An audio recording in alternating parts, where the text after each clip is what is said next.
2024 का चुनाव सनातन के पक्ष और विपक्ष में राजनीतिक ध्रुवीकरण इस मुद्दे पर जाता दिख रहा है।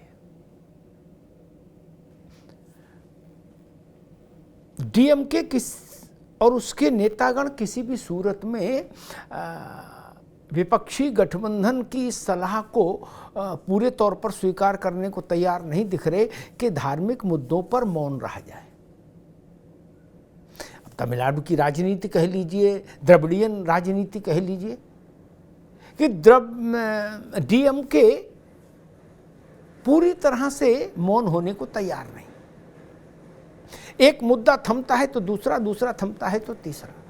कभी स्टालिन बोलते हैं, कभी स्टालिन के सुपुत्र बोलते हैं, कभी स्टालिन के मंत्री बोलते हैं, और वो टकराव का वातावरण बन रहा है।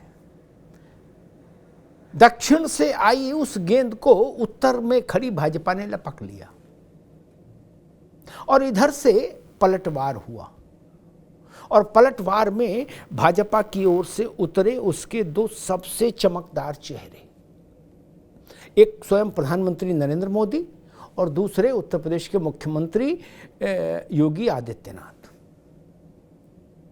अब आप समझ ही लीजिए, सनातन पर युद्ध हो और मोर्चा संभालें मोदी और योगी, तो उसके बाद फिर कुछ बचता नहीं ना।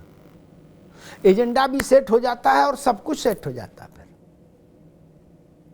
और जब प्रधानमंत्री सीधे तौर पर मंच से ये कह दें कि ये विपक्षी गठबंधन सनातन को समाप्त करने की साजिश कर रहा है और हर एक सनातनी को इसके लिए सजग रहना होगा और इनको सबक सिखाना होगा, तो इसके बाद फिर कोई गुंजाइश बचती नहीं ये समझने की कि 24 का एजेंडा क्या होगा।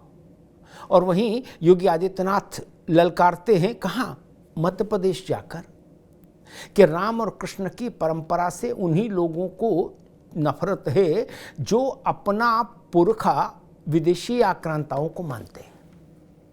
वही लोग सनातन को खत्म करने की धमकी देते हैं, और इसीलिए योगी ने कहा कि सनातन को खत्म करने की धमकी देने वाले खत्म हो गए, सनातन खत्म नहीं हो सकता। तो सीधी युद्ध की विभाजक रेखा खिंच गई।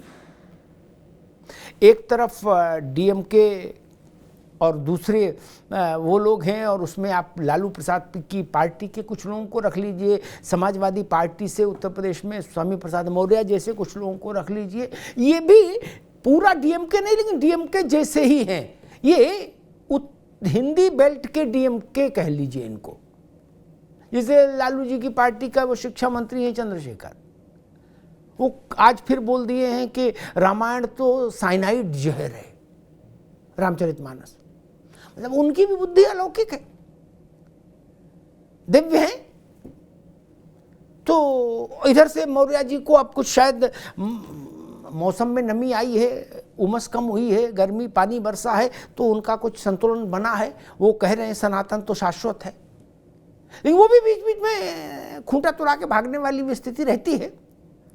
तो इसलिए योगी और मोदी एक तरफ और दूसरी तरफ डीएमके, स्वामी मौर्य, आरजेडी के नेतागण और इसे तमाम लोग जो सनातन पर सवाल खड़ा कर रहे हैं। और सनातन मतलब हिंदुस्तान की 80% से 85% के बीच की आबादी। इसलिए ये मुद्दा बड़ा है, इसलिए ये दांव भी बड़ा है।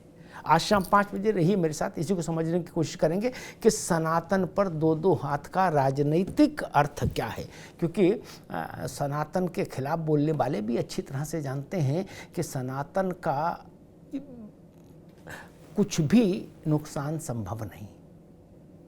फिर वो ऐसा क्यों बोल रहे हैं? क्या दोनों तरफ से पोस्चरिंग हो रही है? और अगर पोस्चरिंग हो रही है तो फायदा किसको और कितना? आज शाम 5 बजे। धन्यवाद।